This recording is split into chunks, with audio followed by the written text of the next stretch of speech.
Students, today we will read political and permanent executive यानी कि राजनीतिक व स्थायी कार्यकारी के बारे में आज हम पढ़ेंगे। ये क्या होता है एक्चुअल में पार्लियामेंट में। In a democratic country two categories make up the executive. एक लोकतांत्रिक व्यवस्था में दो प्रकार की एग्जीक्यूटिव होती है, ठीक है। दो कैटेगरी होती है जो एग्जीक्यूटिव यानी कि कार्यकारी को बनाती है। One that is elected by the people for a specific period is called the political executive। एक तो वो होते हैं जो लोगों के द्वारा एक स्पेसिफिक यानी कि एक विशेष कार्यकाल के लिए जिनको इलेक्ट किया जाता है, चुना जाता है, तो वो क्या है, political executive. Political leaders who take the big decision fall in this category. और राजनीतिक जितने भी राजनेता होते हैं जो इस कैटेगरी में आते हैं पॉलिटिकल एग्जीक्यूटिव में, वो जितने भी बड़े बड़े डिसीजन होते हैं ना वो सारे यही लेते हैं, ठीक है। In the second category people are appointed on a long term basis. वहीं दूसरी जो कैटेगरी है इसमें जो पीपल अपॉइंट किए जाते हैं यानी कि जो लीडर अपॉइंट किए जाते हैं उनको लंबे कार्यकाल के लिए अपॉइंट किया जाता है, ठीक है। दो प्रकार की एग्जीक्यूटिव होगी। This is called the permanent executive, और इसे बोलते हैं हम परमानेंट एग्जीक्यूटिव और सिविल सर्विसेज, या फिर इसको हम बोलते हैं सिविल सर्विसेज। परमानेंट एग्जीक्यूटिव और सिविल सर्विसेज यानी कि जितने भी जो गवर्नमेंट ऑफिसर्स होते हैं ना वो आते हैं इसमें।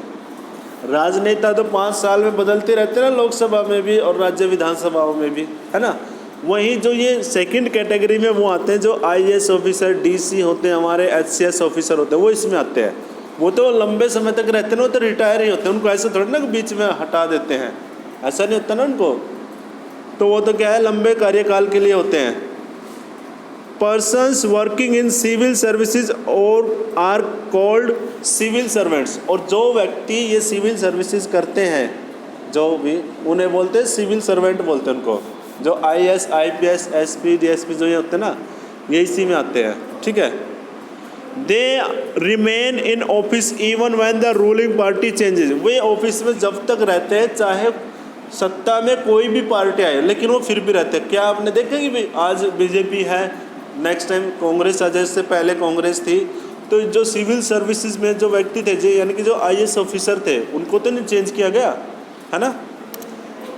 These officers work under political executive and assist them in carrying out the day-to-day administration। ये ऑफिसर क्या करते हैं, ये पॉलिटिकल एग्जीक्यूटिव के नीचे काम करते हैं और उनके डे टू डे लाइफ में उनकी हेल्प करते हैं। Can you recall the role of political and non political executive in the case of office memorandum. क्या आप यहाँ पे जो ऑफिस मेमोरेंडम है यानी कि जो हमने स्टार्टिंग में पढ़ा था कि जो ऑफिस से एक आदेश आया था, उस आदेश में आपने उनका रोल देखा था, जो पॉलिटिकल और नॉन पॉलिटिकल एग्जीक्यूटिव यानी कि इन दोनों का क्या रोल था उस ऑफिस मेमोरेंडम में। दोनों का ही रोल था ना।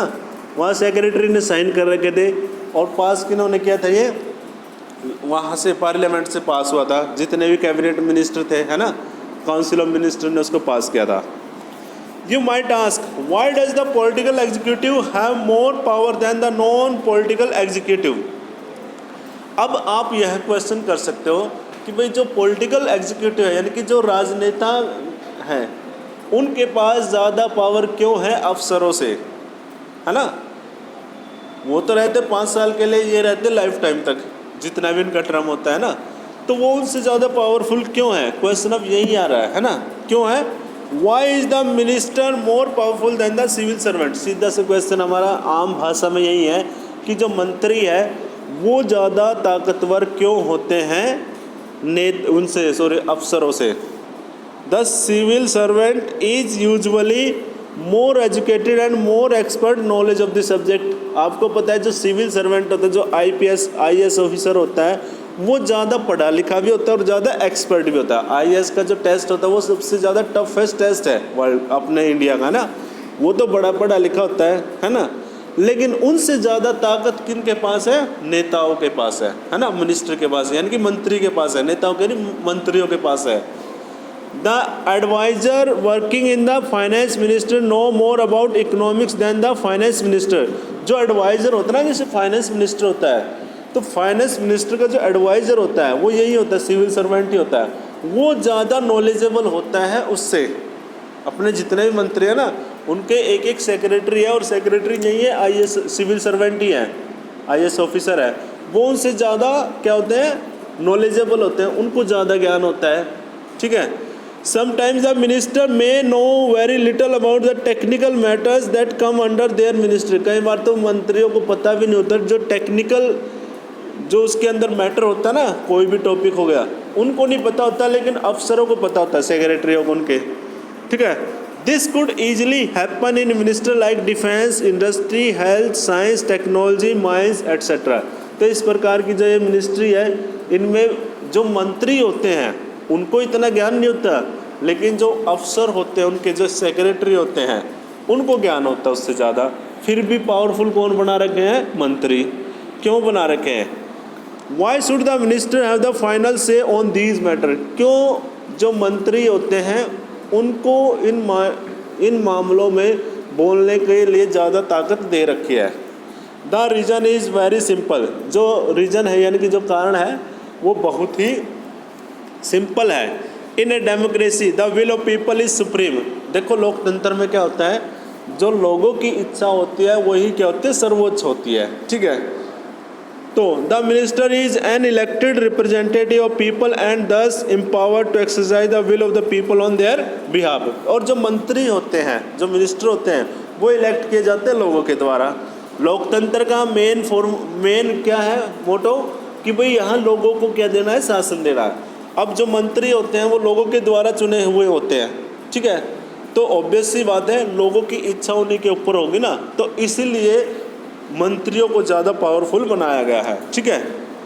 क्योंकि वो लोगों की तरफ से खड़े हैं, वो हमारी तरफ से खड़े हैं, वहाँ पे सरकार चला रहे हैं। She is finally answerable to the people for all the consequences of the decision. और वो है ना, सभी जितने भी निर्णय लिए जाते हैं जो मंत्रियों के द्वारा या सरकार के द्वारा, वो रिस्पॉन्सिबल होते हैं, यानी कि उत्तरदायी होते हैं किसके प्रति? लोगों के प्रति, कि उन्होंने जो भी डिसीजन लिया। अब मान लो, देख लो, इस टाइम पे अगर कुछ भी भला बुरा होगा तो आज फिलहाल की जो रूलिंग पार्टी है उसके ऊपर ही तो क्या होगी, रिस्पॉन्सिबिलिटी होगी ना। समझ रहे ना, हम थोड़ा ना कहते कि भाई ये तो भाई इस ऑफिसर ने गलत किया, ये इसके जिम्मेवार। अब जितना भी जिम्मेवारी हो रही है देश की, तो जिम्मेवारी तो मंत्रियों के ऊपर है ना। तो इसलिए वो ज़्यादा पावरफुल है। क्यों है उनके प्रति? क्योंकि वो जनता से डायरेक्टली जुड़े हुए हैं, है ना। That is why the minister take all the final decision. और यही वजह है मिनिस्टर सारे डिसीजन वही लेते हैं आखिरी। The minister decides the over all framework and objective in which decision in policy should be make. तो इसी वजह से जो जितने भी नीतिगत फैसले लिए जाते हैं उनका फ्रेमवर्क कौन तैयार करते हैं? मंत्री ही करते हैं। The minister is not and is not expected to be an expert in the matter of her minister. यहाँ पे मंत्री से चाहे हो या ना हो, यह एक्सपेक्ट नहीं किया जाता कि वो उस मंत्रालय का एक्सपर्ट हो। उस मंत्रालय का एक्सपर्ट होना कोई ज़रूरी नहीं है। अगर एक कोई डिफेंस मिनिस्टर है, इसका मतलब ये नहीं कि उसे आर्मी की डिफेंस से रिलेटेड सारे लॉजिस्टिक और टेक्निकल जो टर्म्स होते हैं डिफेंस की, उनका सबका नॉलेज हो। एक फाइनेंस मिनिस्टर है, उसके लिए ज़रूरी नहीं है कि उसको फाइनेंस का पूरा ज्ञान हो, ऐसा कोई ज़रूरी नहीं है। ये लोकतंत्र के लिए क्या है, एक इसको आप डिमेरिट्स भी कह सकते हो। क्यों नहीं ज़रूरी है? क्योंकि उनके पास सेक्रेटरी होते हैं, वो बताते हैं। ठीक है। The minister take the advice of expert on all technical matters. क्योंकि वो है ना सारी की सारी एडवाइस लेते हैं टेक्निकल मैटर्स में। But very often expert hold different opinion और place before her more than one option. और कई बार क्या होता है, जो एक्सपर्ट होते हैं उनकी अलग अलग राय होती है अलग अलग जगह पे, है ना। Depending on what the overall objective is the minister decides. और जो सारा का सारा जो उद्देश्य होता है, ओवरऑल ऑब्जेक्टिव यही होता है कि मिनिस्टर क्या डिसाइड करता है। मिनिस्टर जो भी डिसाइड करता है वही लिया जाता है। अफसर तो सिर्फ वहाँ बताते हैं कि भाई आप ऐसा कर सकते हो, ऐसे कर सकते हो, है ना, इस तरीके से हो सकता है काम। डिसाइड तो मिनिस्टर को ही करना पड़ता है वो। Actually this happen in any large organisation. और असल में हर जितने बड़े ऑर्गेनाइजेशन संगठन है उनमें ऐसे ही होता है। Those who understand the overall picture take the most important decision, not the expert. तो यहाँ पे देखो ओवरऑल पिक्चर में ये होता है कि कोई भी निर्णय है उसमें एक्सपर्ट नहीं लेते. The expert can tell the route but someone with a larger view decide the destination. वो तो केवल है ना रूट बता सकते, तरीका बता सकते कि ऐसे होगा, कि भाई वहाँ तक पहुँचना है तो वो बता देंगे कि आपने ऐसे करना है. ठीक है. अब जैसे डिसीजन था कि भाई ये लॉकडाउन लगाना है सरकार ने, यही सिंपल सा एग्जांपल ले लो अभी फ़िलहाल का. तो प्रधानमंत्री जी ने खुद डिसीजन लिया, लेकिन उनको बताया कि इन्होंने एक्सपर्ट ने, जो ये है ना ऑफिसर, इन्होंने बताया, उनके सेक्रेटरी होंगे, उन्होंने बताया होगा कि भाई ऐसे ऐसे लॉकडाउन लगा दो. उससे क्या होगा कि लोग क्या होगा, एक्टिविटी कम होगी, और एक्टिविटी कम होगी तो मे बी पेंडेमिक क्या हो जाएगा, थोड़ा कम हो जाएगा इससे, है ना. तो ये भी डिसीजन उन्हीं के थे. अब जिम्मेवारी तो किन के ऊपर आई है, प्रधानमंत्री जी के पास. ऐसे उन्होंने जब नोटबंदी लगाई थी, नोटबंदी में भी एक्सपर्ट ने बताया होगा कि आप ऐसे करो, जो ब्लैक मनी है उसको हम रोक सकते हैं, है ना. In a democracy elected minister perform the role. और डेमोक्रेसी में क्या है, जो इलेक्टेड मिनिस्टर है वो क्या करता है, वो परफॉर्म करता है ये भूमिका. ठीक है. Next, prime minister and council of minister. प्रधानमंत्री व मंत्री परिषद. काउंसिल ऑफ मिनिस्टर क्या है, मंत्री परिषद. देखो, prime minister is the most important political institution in the country. हमारे देश में प्राइम मिनिस्टर ना सबसे ज़्यादा इम्पोर्टेंट पॉलिटिकल इंस्टीट्यूशन है. ठीक है. हमारे देश में सबसे पावरफुल कौन है, प्रधानमंत्री ही है ना. Yet there is no direct election to the post of prime minister. और फिर भी प्राइम मिनिस्टर की पोस्ट के लिए डायरेक्ट इलेक्शन नहीं होते, है ना. The president appoint the prime minister. जो प्रेजिडेंट होता है यानी कि जो राष्ट्रपति होता है, वो प्रधानमंत्री को क्या करता है, नियुक्त करता है, अपॉइंट करता है. प्रधानमंत्री को लेकर डायरेक्ट इलेक्शन नहीं होते, उसको चुना जाता है, अपॉइंट किया जाता है, नियुक्त किया जाता है. किसके द्वारा, राष्ट्रपति के द्वारा.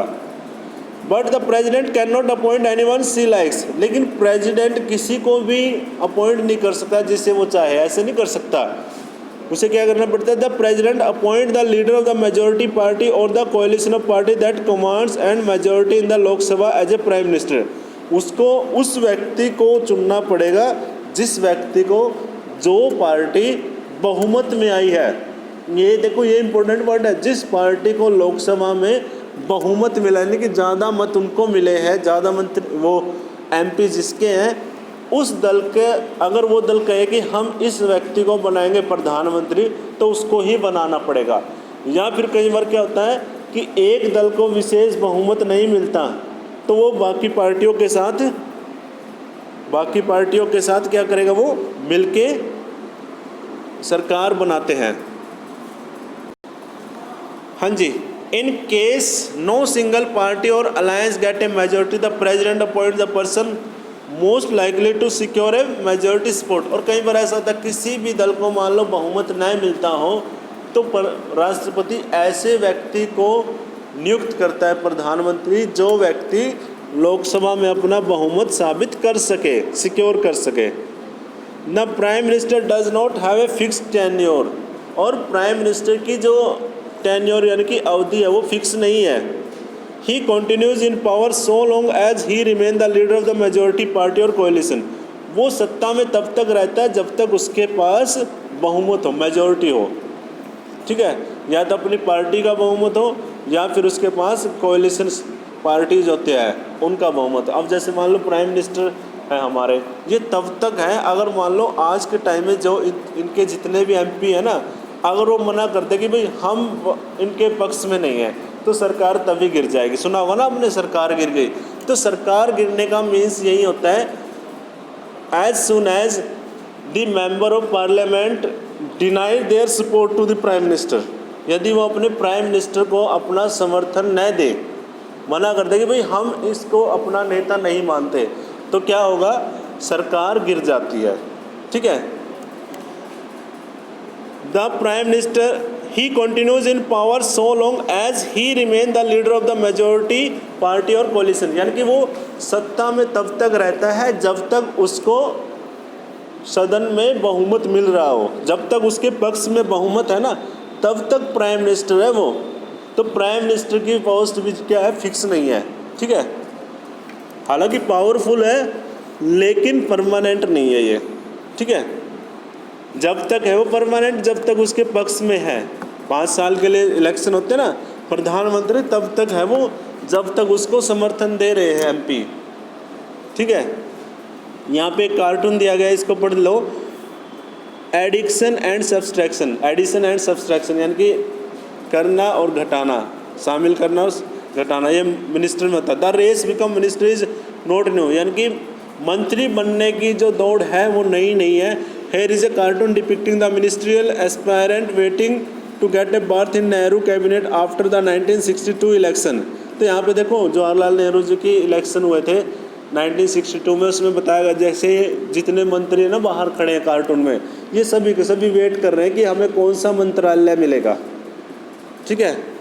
Y do you think political leaders are so keen in become minister. अब आपके सामने क्वेश्चन आया कि भाई जितने भी ये नेता है मंत्री बनने के लिए इतने ज़्यादा कंसर्न क्यों होते हैं, क्यों ज़्यादा गंभीर रहते हैं कि भाई हमें मंत्री पद दिया जाए। मंत्री पद के लिए करते हैं ना बहुत सारे कि मुझे तो मंत्री पद मिलेगा तब जाके मैं बनूंगा वो, है ना। अभी अपना यहीं पे देख लो, हरियाणा की विधानसभा में स्पष्ट बहुमत नहीं मिला था बीजेपी को, तो उन्होंने जेजेपी के साथ क्या कर लिया, कोएलिशन कर लिया। और कोएलिशन के बाद जो जेजेपी के जो चीफ थे, सुप्रीम लीडर थे, है ना, दिग्विजय सिंह है ना, वो क्या नाम है उनका, तो उन्होंने मंत्री पद लिए, है ना, 10-12 मंत्री पद ले लिए। क्यों? मंत्री पद में क्या होता है, वहाँ पे उनके पास पावर ज़्यादा आ जाते हैं उस मंत्रालय की, ठीक है। After the appointment of prime minister the president appoint other minister on the advice of prime minister. देखो प्रधानमंत्री को नियुक्त करने के बाद प्रेसिडेंट फिर क्या करता है, बाकी मंत्रियों को नियुक्त करता है, किसकी एडवाइस में, प्राइम मिनिस्टर, जिसको प्रधानमंत्री बोलेगा कि भाई इसको ये मंत्रालय दे दो जी, ठीक है। The minister are usually from the party or the coalition that has the majority in the Lok Sabha. और जितने भी मंत्री होते हैं वो मेनली उसी पार्टी के होते हैं जिस पार्टी का बहुमत हो या उस पार्टी से जो उसकी सहयोगी पार्टी हो जो सरकार में है, ठीक है। The prime minister is free to choose ministers as long as they are member of parliament. अब देखो जो प्राइम मिनिस्टर होता है वो तब तक फ्री रहता है मिनिस्टर को चुनने में जब तक कि उसके पास पार्लियामेंट मेंबर ऑफ पार्लियामेंट में है वो, है ना। Sometimes a person who is not member of parliament can also become a minister. कई बार ऐसा होता है कोई व्यक्ति जो मेंबर ऑफ पार्लियामेंट नहीं है वो भी मंत्री बन जाता है। क्यों?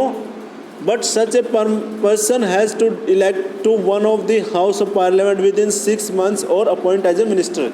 कई बार क्या होता है कि किसी ऐसे व्यक्ति को मजबूरन मंत्री बनाया जाता है जो मेंबर भी नहीं है पार्लियामेंट का, तो उसे फिर क्या करना पड़ता है, किसी न तो राज्यसभा का न लोकसभा का, तो उसको मंत्री नियुक्त कर दिया, तो उसके मंत्री तब तक रहेगा 6 महीने के अंदर अंदर उसको इलेक्शन लड़ने पड़ेगा और एमपी बनना पड़ेगा और तब जाके वो प्रधानमंत्री बनेगा, ठीक है ना। ऐसे हमारे डॉक्टर मनमोहन सिंह को जब फर्स्ट टाइम किया था ना, अपॉइंट किया था प्राइम मिनिस्टर, तो वो एमपी नहीं थे, फिर उन्होंने एमपी के इलेक्शन लड़े और फिर वो 6 महीने के अंदर अंदर उनको प्रधानमंत्री तो बना दिया उनके दल ने, कांग्रेस के दल ने, ठीक है।